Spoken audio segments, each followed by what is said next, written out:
Assalamu alaikum everyone, this is Javeera Arsalan and I hope you all are doing great. Today we will talk about the tips and tricks for punctuation marks.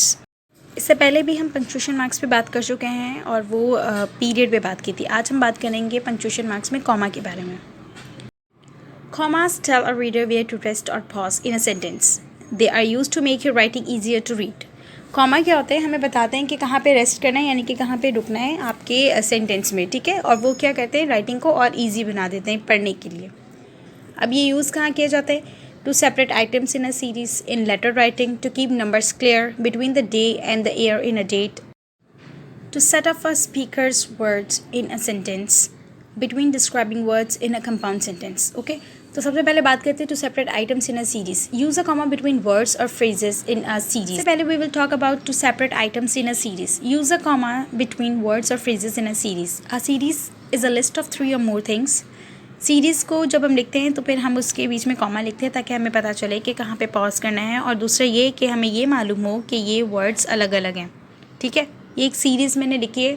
इसका example ले लेते हैं. I like pizza, cake and chocolate. तो यहाँ पे मैंने एक series बताई है कि मुझे ये चीज़ें पसंद है. ठीक है, now let's move to the another one in letter writing. Use a comma after a greeting in a friendly letter. Dear Elina, greeting में आ गया.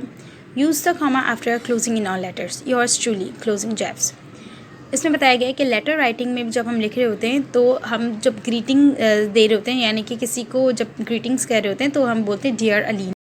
थर्ड यूज़ है हमारा to keep numbers clear. Use a comma in a large numbers of 4 or more digits. हम जब बड़ी numbers लिख रहे होते हैं, यानी कि थाउजेंड्स में लिख रहे होते हैं, तो हम अगर कॉमा यूज़ करें तो हमें पता होता है कि अच्छा, मतलब वो पढ़ने के लिए आपकी रीडेबिलिटी बढ़ा देता है कि 22,000 है. ये देखें, जैसे कि he collected 22,000 soda cans in our school. तो आपने इजीली रीड कर लिया कि ये क्या है, 22,000 है, क्योंकि हमने कॉमा लगाया है. Now we have between the day and the year in a date. Use a comma between the day and the year in a sentence. जब आप डेट लिखें तो आप इस तरीके से लिखें.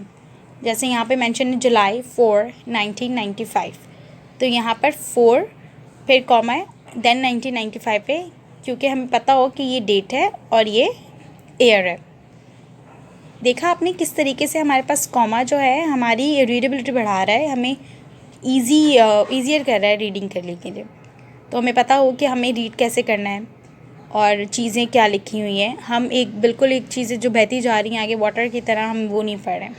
हमें पता है कि कौन सी चीज़ क्या है, सेपरेट कर रहा है, लिस्ट में दे रहा है, या किस तरीके से कॉमा क्या काम कर रहा है. We have to set off a speakers word in a sentence. जब हमें स्पीकर के वर्ड्स बताने हो बिल्कुल उसी तरीके से कि मुझे इसने ये कहा, तो फिर हम तब भी कॉमा यूज़ करते हैं. जैसे कि Maria said we have 10 eggs. Maria ने क्या कहा कि वी हैव 10 eggs. तो मैंने जब मारिया सेड लिखा उसके बाद कॉमा लगाती है, ताकि जब आप हमें पता हो कि मारिया ने ये कहा, और कहने के बाद उसकी जो पूरी लाइन थी, यानी कि पूरा सेंटेंस था, वो सेपरेट हो गया. Then we have between describing words. जब भी हम डिस्क्राइबिंग वर्ड एक नाउन के लिए यूज़ कर रहे होते हैं 2 से 3, तो हम कॉमा करके यूज़ करते हैं. जैसे एग्जांपल में लिखा हुआ है they are wearing big floppy heads. तो हेड्स के बारे में जो, यानी कि नाउन के बारे में जो बात कही गई है वो क्या है, बिग एंड फ्लॉपी. ठीक है, तो जब भी हम डिस्क्राइबिंग वर्ड्स यूज़ करें 2 से 3 एक ही नाउन के लिए, तो भी हम कॉमा यूज़ करेंगे. In the last we have in a compound sentence. Use a comma before the connecting word in a compound sentence. A compound sentence is made up of 2 simple sentences connected by or and or but. ठीक है, तो compound sentence पहले तो क्या है, compound sentence ये है जो बट या और या एंड के ज़रिए क्या होता है कि 2 सेंटेंसेस को मिला रहा होता है, ये कंपाउंड सेंटेंस होते हैं. तो कंपाउंड सेंटेंस जब हम यूज़ करते हैं तो हम उसको भी कॉमा लगा के फिर कंपाउंड वर्ड यूज़ करते हैं. जैसे कि एग्जांपल दी गई है, इसको अच्छे से देखिए और पढ़िए. I will feed your kitten but I won't clean his litre box. यहाँ पर एक सेंटेंस है I will feed your kitten, और दूसरा सेंटेंस क्या है, I won't clean his litre box. ठीक है, और इसको बट से हम लोगों ने क्या किया है, ये बट जो यूज़ किया है एज अ कंपाउंड सेंटेंस में बट आ रहा है, तो हमने कॉमा पहले यूज़ किया है. Feel free to ask your queries in comments box. अगर आप में से इसको कोई भी कॉमा का यूज़ समझ नहीं आया तो आप मुझसे दोबारा से नीचे कमेंट बॉक्स में पूछ सकते हैं. आई होप कि आपको वीडियो अच्छे से समझ आ गई हो, और अगर अच्छे से आपको समझ आ गई है तो then do like, comment and share, subscribe to. Thank you so much for your time. Bye.